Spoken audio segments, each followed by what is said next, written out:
What's going on, everybody? Welcome to Beyond the Screen. It's your girl Jazz, and in this video I'm going to be talking about Big Brother 19 episodes 36 and 37. Episode 36 was surprise eviction, and it was so exciting to see Alex be a little bit manipulative in the right that she decided she was going to cry and be devastated about being a nominee just to make Josh feel bad, because she felt like that was all she had at this point was her tears and her sadness, and oh my gosh.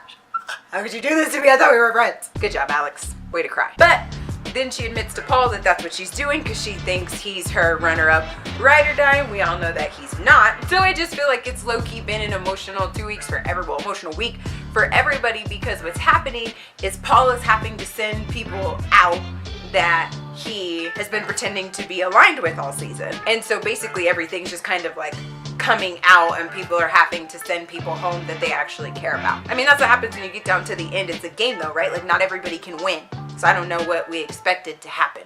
Josh talks to Christmas about just guaranteeing that they really are final two, and Christmas can't guarantee him that because she's rocking with Paul too and doesn't really want to choose between the two of them. So I'm interested to see how things pan out now that, we know that they're final three. Paul ends up winning veto, no surprise there, which squashes any plan that Josh was going to have to even come close to backdooring him. But of course, Alex is expecting the veto to be used on her, so Paul, wanting to secure his jury vote, has to tell Alex ahead of time and not blindside her that he's not going to be using the veto on her because it's bad for his game. And of course, Christmas votes to evict Alex, Paul votes to evict Kevin, Josh breaks the tie, sends Alex out the door, and she's devastated and sad, and it sucks. And then Paul turns around and wins HOH.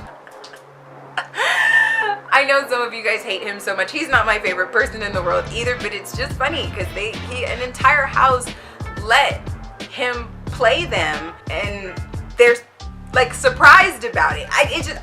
We'll get to the jury conversation. Let me stay in order and not get distracted. Now, episode 37 was very much about the jury, and it made me giggle. I loved every minute of it. So obviously, Paul puts up, Josh and Kevin. He's not gonna put up Christmas, so, it's slim pickings, as he said. So they went up.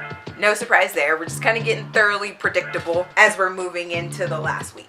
What was super funny to me though with this episode was watching the jury members see the tapes of how the new jury member coming in got evicted, and Mark and Elena just kind of poking holes in all of it. Like, so wait, you really thought that this, and wait, how could you think that, and so, really?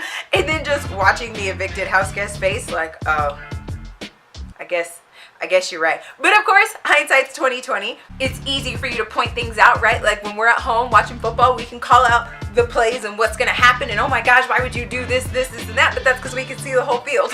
So while it was funny, you can understand when they're in the situation, they don't really see what's going on. What was crazy to me though was when Jason watched his tape of how he got evicted, he was still thinking that Alex had something to do with it, which makes me wonder. I thought they literally got the tape of the episode, like how it all went down. Obviously not, because in the episode it was clear that Alex didn't have anything to do with this. I don't know if they just get the highlight reel of the competitions and that they're supposed to be the ones to fill out the holes, but it wasn't until Alex came in right behind him that he really knew for sure that she didn't have any part in him going home, and then he feels stupid because he dogged her on national television. But of course, when you get blindsided, it's a blindside. You don't know who to trust, so you can't completely fault him for that, but I felt really bad for Alex.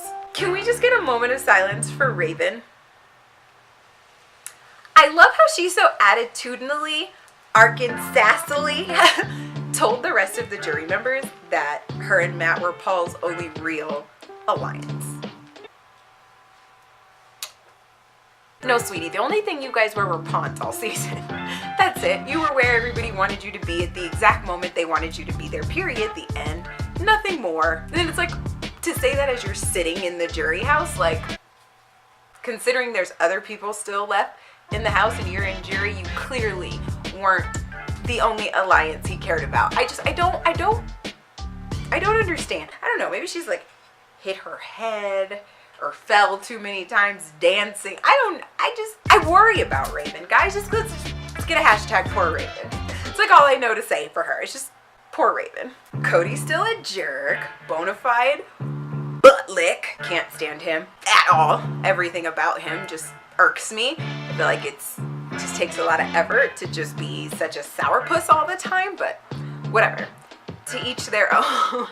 I'll be glad when the season's over and I don't have to look at him anymore. Because even him in Jury House, it's just like, ew. Like, just ew. I don't understand how he has friends. And then, of course, as things play out in the house, Paul wins veto, doesn't use it. Kevin gets evicted. Final 3, Christmas, Josh, Paul. Called it. Now, here's how this works. You guys know that I feel like Paul has been playing, he's played a good game. He's done a good job. And you can't say that he hasn't. Even if it's that the people in the house are stupid or whatever the case, he's lasted. The object of the game is to be the last person in the house and to win money at the end. He's still in the house. Anybody still left in the house, done a good job. Period. Whether it was by aligning yourself with the right person, being a pawn enough times, if it was staying quiet, playing the social game, whatever the reason, Josh, Christmas, and Paul played a good game. And they stayed in the house. Josh spent a lot of time crying, and he's a pain in the butt. Christmas broke her foot at the beginning of the game and managed to stay to finale night. So whether you agree with their gameplay or disagree with their gameplay, they survived and they're gonna win, period. What I don't understand about Paul and what I very, very much disagree with is him lying to the people that are going to jury, because they're going to find out. Like he keeps saying, you know, and my hands are clean and blah, blah, blah, and da-da-da-da, but they're not. If anything, he should be owning those moves and then playing the card, you guys should respect my gameplay and that I made big moves and that I'm the only one that played, or that I single-handedly put all of you people in here. Stuff like that. Him trying to play like the nice guy game, like I didn't have anything to do with it when all of them know better, I think is stupid, and that's gonna put him at second place. Christmas or Josh is gonna win. I don't think Paul is gonna win because he keeps lying. And so I don't understand. So we'll see. I don't know if either one of them will want to sit next to Christmas. I would like to see Christmas win. You guys know I've been rooting for her since day one. So I would rather see her win. If Josh cries his way through this whole season and wins $500,000, I don't know what I'm going to do with myself. But I don't think that they give first place to Paul. I don't. If they do, I'll be thoroughly surprised. So let me know what you guys think. Do you guys think Paul stands a chance? Who do you think is going to win those final 2? I want to know who you guys think that they're going to be. I'm so excited that it ends on Wednesday. Wednesday is finale night, which is perfect because I'm out of town.